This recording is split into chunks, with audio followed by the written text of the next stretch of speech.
Work permit લેવાના ચક્કરમાં ક્યાંક ડિપોર્ટ થવાનો વારો ન આવે તેવા ડરથી હવે અમેરિકામાં રહેતા ઇલીગલ ઇમિગ્રન્ટ્સ અસાયલમનો કેસ કરવાનું ટાળી રહ્યા છે. તેવામાં છેલ્લા લગભગ 2 વર્ષથી વર્ક પરમિટની રાહ જોતી એક અનડોક્યુમેન્ટેડ યુવતીએ DHS સામે જ લોસૂટ ફાઇલ કરી દીધો છે.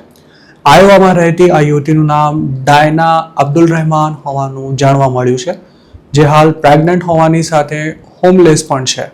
ડાયનાએ સધર્ન ડિસ્ટ્રિક્ટ ઓફ આયોવાની ફેડરલ કોર્ટમાં DHSની સાથે USCIS સામે પણ આ લોસૂટ ફાઇલ કર્યો છે. ડાયનાનું કહેવું છે કે તે 2016માં સિરિયાથી ફેમિલી સાથે લીગલી અમેરિકા આવી હતી અને ત્યારે તેની ઉંમર 10 વર્ષ હતી.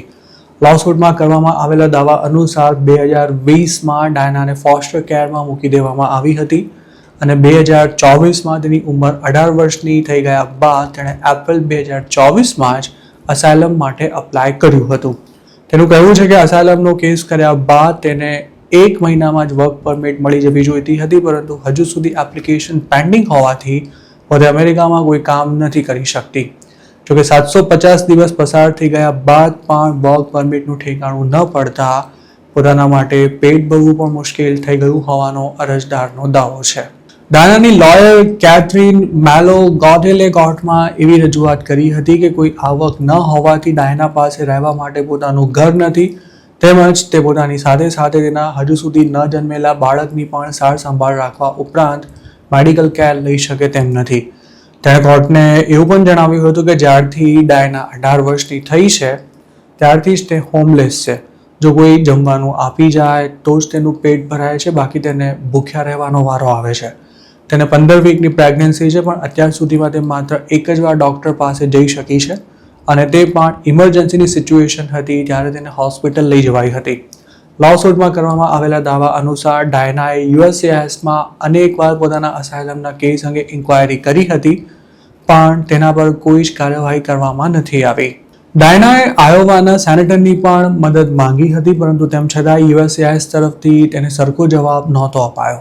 ડાયનાના લોસૂટમાં USCIS પર એવો આક્ષેપ કરવામાં આવ્યો છે કે ફેડરલ એડમિનિસ્ટ્રેટિવ પ્રોસિજર એક્ટ અનુસાર એજન્સી તેની એપ્લિકેશન પર કાર્યવાહી કરવામાં નિષ્ફળ રહી છે અને તેણે ડેડલાઇન કરતાં 25 ગણો વધુ સમય વીતી ગયા પછી કોઈ જ નિર્ણય નથી લીધો. ડાયનાના વકીલે કોર્ટ સમક્ષ માંગ કરી છે કે તે તાત્કાલિક પોતાના અસીલને વર્ક પરમિટ ઇસ્યુ કરવા માટે USCISને આદેશ આપે, તેમજ ફેડરલ ગવર્મેન્ટને એટર્નીની ફી ચૂકવવા માટે પણ ઓર્ડર કરે. આ લોસૂટમાં USCIS કે પછી ICE દ્વારા હજુ સુધી કોર્ટમાં કોઈ જવાબ ફાઇલ કરવામાં નથી આવ્યો. મૂળ સિરિયાની આ યુવતીએ અમેરિકામાં લીગલી એન્ટ્રી કરી હોવાથી નિયમ અનુસાર તેને USCIS સમક્ષ અફર્મેટિવ અસાયલમ માટે એપ્લિકેશન કરવાની હતી.